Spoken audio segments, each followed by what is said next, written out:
We are going to discuss about the union public service Commission, UPSC, जिसको लोग आजकल किसी भी एस्पायरेंट से पूछे या जो भी किसी भी बच्चे से पूछा क्या करना चाहते तो यूपीएससी करना चाहते हैं।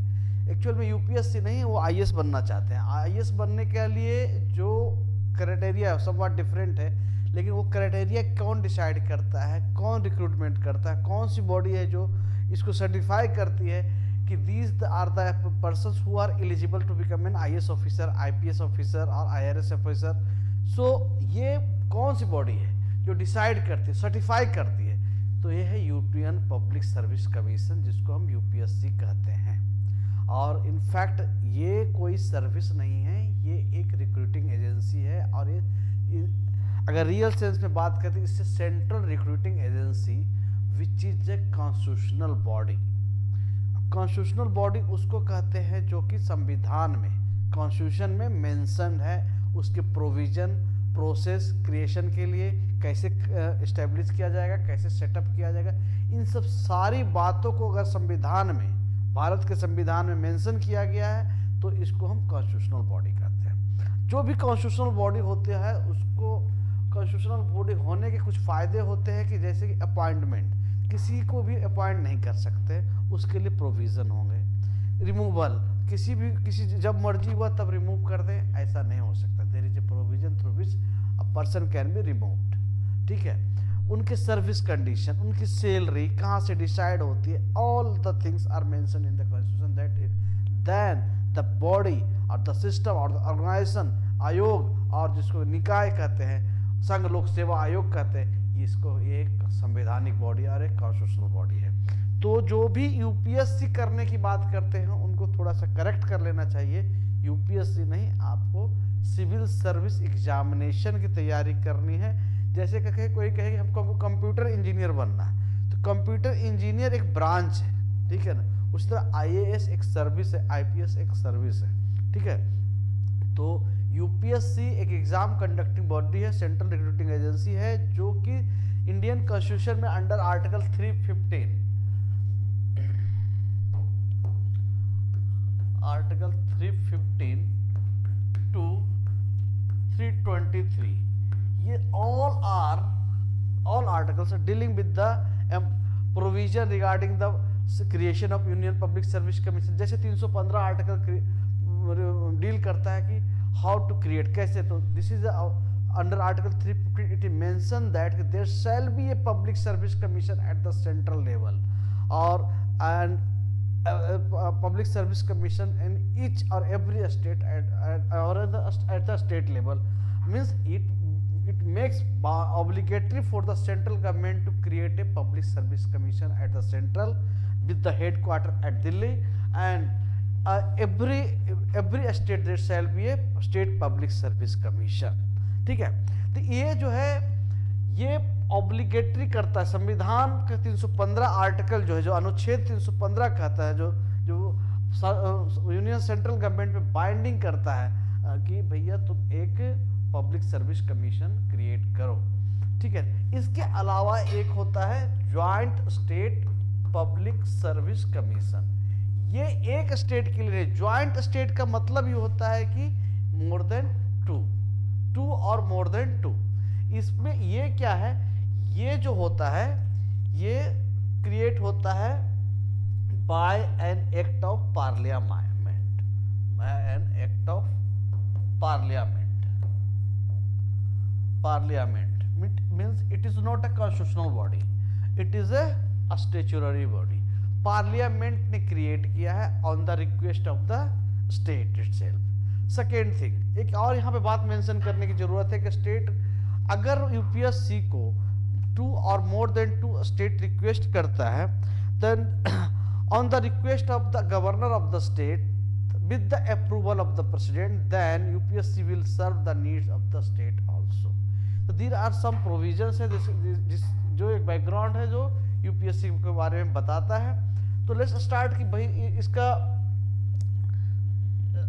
क्रिएशन कैसे होता है। क्रिएशन होता है आर्टिकल 315 के द्वारा। फिर 316 क्या कहता है, इनफैक्ट 315 से 323 तक, मतलब 315 to 323 it deals with the union public service commission.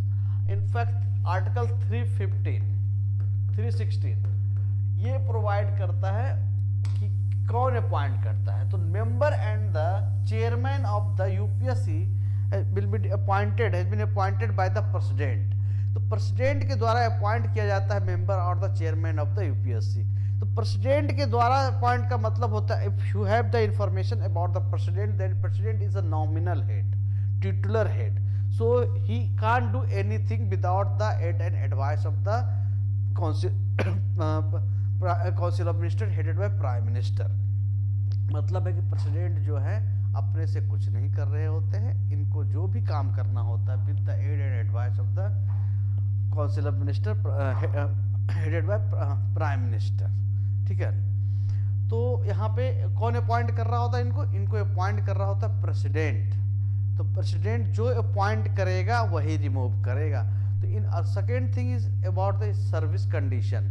So even the service condition of the member of the UPSC chairman और the staff all are decided by the president itself. ठीक है, third point यहाँ पे ये इसलिए मैं बता रहा हूँ कि ये is very important topic for the prelims as well as the mains examination also, क्योंकि जो एग्जाम आप कंडक्ट करने, जो एग्जाम देने जा रहे हैं, जिस एग्जाम की आप तैयारी कर रहे हैं उसको बनाने के लिए उस पर्सन को जो कौन एग्जाम कंडक्ट कर रहा है, कौन सी बॉडी है जो एग्जाम कंडक्ट कर रही है, क्या प्रोसेस है, और वो एक्चुअल में स्टेचुटरी है, कॉन्स्टिट्यूशनल है, और उनकी क्वालिफिकेशन क्या, ये सब जानना बहुत जरूरी है।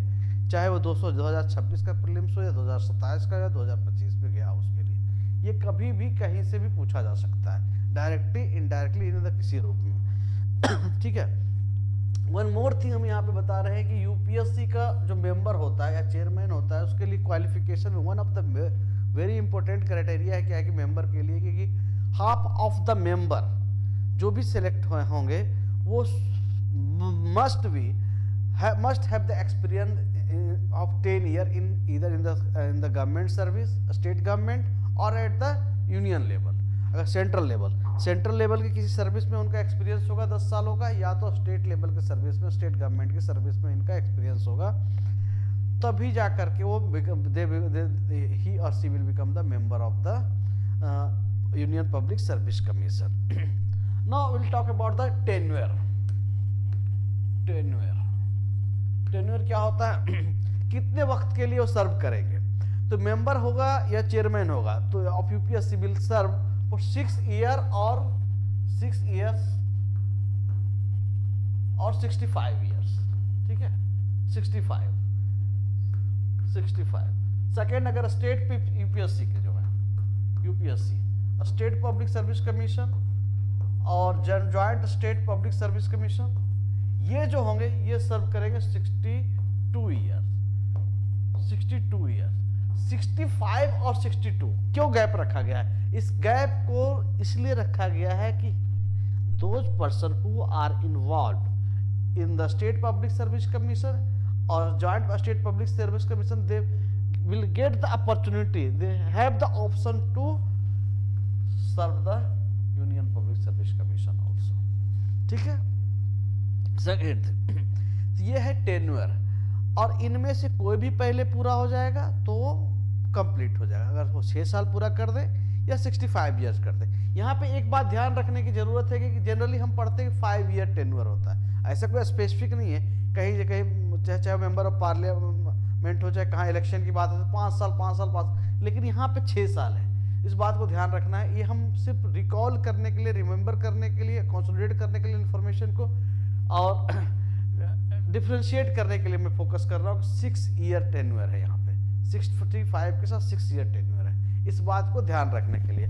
और इसके अलावा अगर वो चाहे तो कभी भी रिजाइन कर सकते हैं, अगर पहले भी रिजाइन कर सकते हैं, but there are other criteria for the removal of the member of the UPSC और द चेयरमैन। रिमूवल के लिए 1 2 3 एंड 4 4 है। 1 है कि अगर वो पाया जाता है insolvent, found to be adjudged and insolvent और बैंकरप्सी में, तो वो वन ऑफ द क्राइटेरिया है कि अगर वो लोन लिया है, पैसे लिया है, कर्ज लिया है और बैंकरप्सी आ चुका है, बैंकरप्ट हो चुका है, then it is a criteria through which president can remove the member of union public service commission और the chairman of the public service commission. Second one क्या है, अगर पाया जाता है कि ये पर्सन जो है इंगेज किसी पेड एम्प्लॉयमेंट में, paid employment outside the term of office, जहां काम कर रहे हैं, ड्यूटी में है, उस एक्टिव ड्यूटी में है, उसके अलावा वो किसी पेड एम्प्लॉयमेंट में, कहीं जॉब में वो इन्वॉल्व है, then it will come under the criteria of removal. Third one is क्या है, इफ ही और she is found in the opinion of the president found to be guilty of और found to be कि unfit to continue in the office, क्यों भैया, by the reason of infirmity of mind और body, in the opinion of the president. In the opinion of president का मतलब again you will remember, recall the information that president can't do anything, he is a nominal head, titular head, so he or she is doing everything, anything, whatever is required on the aid and advice of the council of minister headed by prime minister. So यहाँ पर again here who will decide the things, although decided by the president, but in the back side is the president, prime minister, ठीक, or council of minister. So in the opinion of the president of he or she is found to be unfit by reason of infirmity of mind or the body, then president can remove the person, member of the Union Public Service Commission or the chairman of the Public Service Commission. Third point हो गया ये। Fourth is very important thing, fourth क्या है, misbehaviour. इस बात को special मैं focus कर रहा हूँ, इसको ध्यान रखने की जरूरत है, इस पे थोड़ा हम डिटेल में जाएंगे कि मिसबिहेवियर के बारे में कॉन्स्टिट्यूशन में डिफाइंड किया गया है कि क्या मिसबिहेवियर है, ठीक है ना, स्पेशली इन दिस कंटेक्स्ट कि अगर कोई भी मेंबर और chairman will found to be guilty of misbehaviour, then president can remove the person, इधर चेयरमैन और the member from the service, ठीक है। लेकिन यहाँ पे प्रेसिडेंट डायरेक्टली रिमूव नहीं कर सकता, क्यों नहीं कर सकता, क्योंकि there is a provision of removal, although there is a provision of removal is mentioned in article 145 में किस तरह से प्रोसेस है, प्रोविजन वो हमें मेंशन किया गया है रिमूवल के लिए। यहाँ पे मिसबिहेवियर में क्या है, बेस्ट एग्जांपल है कि अगर a member of the union public service commission और the state public service slap the other member, अगर थप्पड़ मार देता है, then it will come under the act of misbehaviour. It is an example, best example, it is a case also, ठीक है। तो इसे misbehaviour.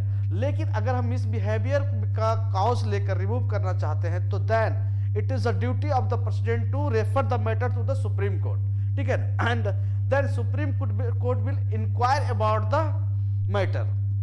In the process of inquiry, in between the process of inquiry, president is free to suspend the person, member or the chairman of the UPSC, but not remove the person unless and until Supreme Court will tender the advice, ठीक है।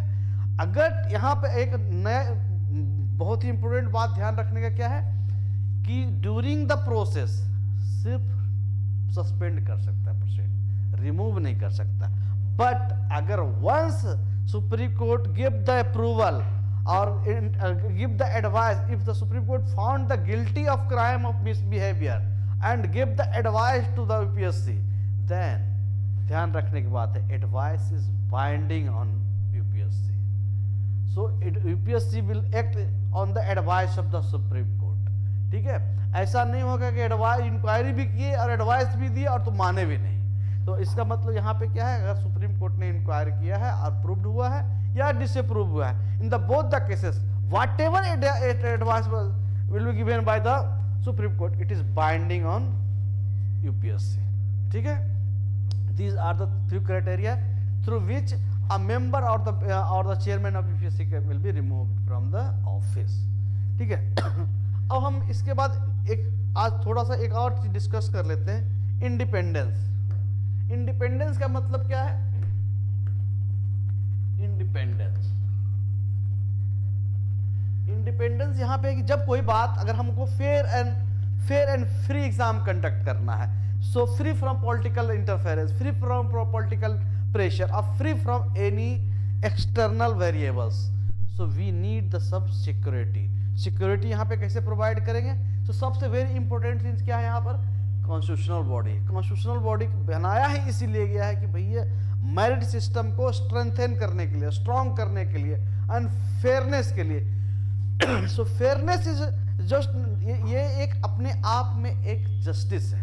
Justice by means of merit to provide the opportunity to every individual who is fulfilling the criteria of qualification will get the opportunity to enter in the civil services. Okay, so this is the, that's why we deliberately, our forefather deliberately kept or make it a constitutional body.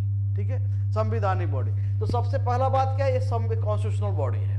Constitutional body है तो इसको easily आप break नहीं कर सकते, किसी आदमी को डरा नहीं सकते, धमका नहीं सकते, हटा नहीं सकते। ये चीजें हैं। सेकेंड थिंग है कि he or she is appointed by the president, और इसका क्या है, अगर अपॉइंटेड है, can not be varied to his disadvantage once appointed. ठीक है, तो सेकेंड क्राइटेरिया हो गया। ठीक है, अब थर्ड क्या है कि इंटायर एक्सपेंसेस, जो भी इनके एक्सपेंसेस हैं वो कहाँ से होता है, चाहे इनकी सैलरी, चेयरमैन की सैलरी हो या मेंबर ऑफ पार्लियामेंट के स्टाफ को, सब डिसाइडेड बाय मिलता कहाँ से, charge on the consolidated fund of India. Consolidated fund of India से मिलने का मतलब है they are not subject to vote of parliament. तो ये है एक क्राइटेरिया, एक सेफ्टी सिक्योरिटी जिसके थ्रू ये सब है। उसमें से कुछ और चीजों करते बात कि ये these are few criteria through which we are securing, providing security कि भैया you have to do the things on free and fair manner, but कोई लालच ना आए, कोई चीजें नहीं आए, इसको भी रखने के लिए कुछ क्राइटेरिया ऑल इन्वॉल्व किए गए। जैसे कि यूपीएससी का chairman, UPSC chairman on ceasing of offices, ठीक है ना, एक बार ऑफिस सीज होने के बाद जहां से they will not get any employment either in the state government or in the central government। मतलब एक बार आप यूपीएससी का चेयरमैन बन गए तो आगे office ceasing of office you will not get any opportunity. ऐसा इसलिए बनाया गया है कि किसी भी फ्यूचर लालच में आकर, किसी टेम्पटेशन में आप किसी पॉलिटिकल फेवर ना कर सके, किसी को कोई चीजें सपोर्ट ना कर सके।